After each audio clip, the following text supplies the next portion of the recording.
Assalamualaikum warahmatullahi wabarakatuh. Apa kabar anak-anak? Semoga kalian dalam keadaan sehat semua ya. Kali ini bertemu lagi dengan Bu Fatma dan kita akan belajar bersama tentang koordinat kartesius.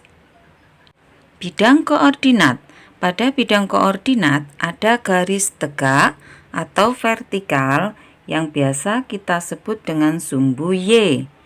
Dan ada garis horizontal atau mendatar yang biasa kita sebut dengan sumbu X.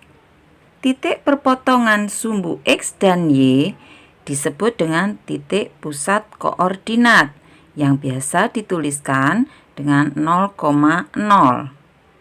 Pada bidang koordinat, titik disebut titik koordinat yang biasa dituliskan dengan X, Y.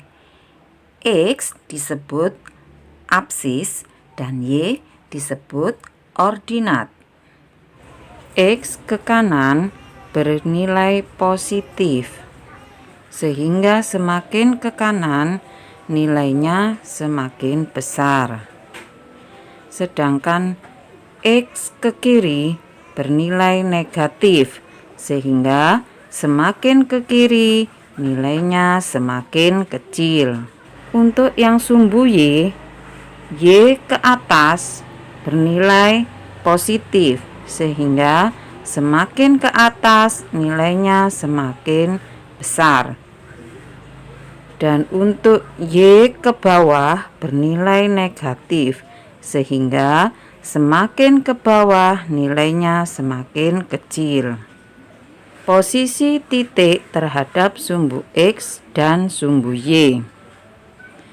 Di situ ada 4 titik, yaitu titik A, titik B, titik C, dan titik D. Titik A, X-nya adalah 3 dan Y-nya adalah 4. Sehingga jika ditulis dalam bentuk titik koordinat, titik A yaitu 3,4.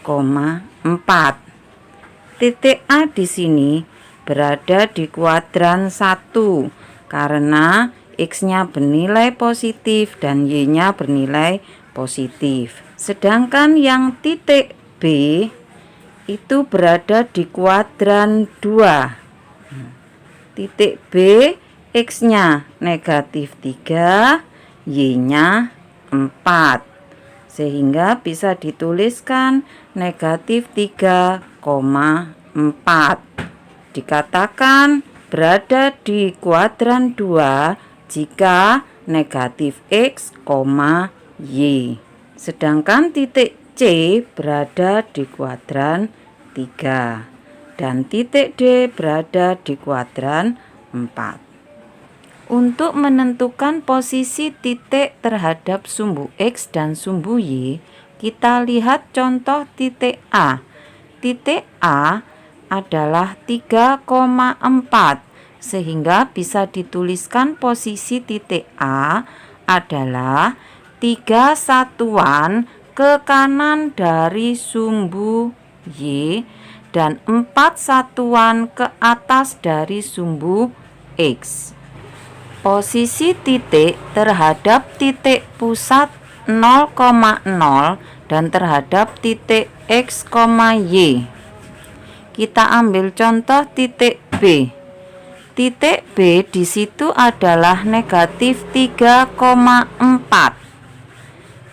Jika dituliskan posisinya dari 0,0 adalah 3 satuan ke kiri, kemudian 4 satuan ke atas, sehingga diperoleh negatif 3,4 dan berada di kuadran 2. Sekarang jika dituliskan posisinya terhadap titik X, Y. Titik X, Y kita misalkan adalah titik A, yaitu 3,4 tadi, ini ya. Maka posisi titik B terhadap titik XY adalah, kita berhitungnya dari A. Nah, berarti 6 langkah ke kiri dari titik A. Posisi garis terhadap sumbu X dan sumbu Y. Kita ambil contoh salah satu, yaitu garis L. Posisi garis L adalah memotong sumbu Y dan garis L sejajar dengan sumbu X. Untuk mengukur pemahaman kalian mengenai materi kali ini, silakan kalian kerjakan tugas mandiri sebagai berikut. Dan jangan lupa lakukan refleksi pembelajaran kali ini. Demikian pembelajaran kali ini. Semoga bermakna buat kalian. Wassalamualaikum warahmatullahi wabarakatuh.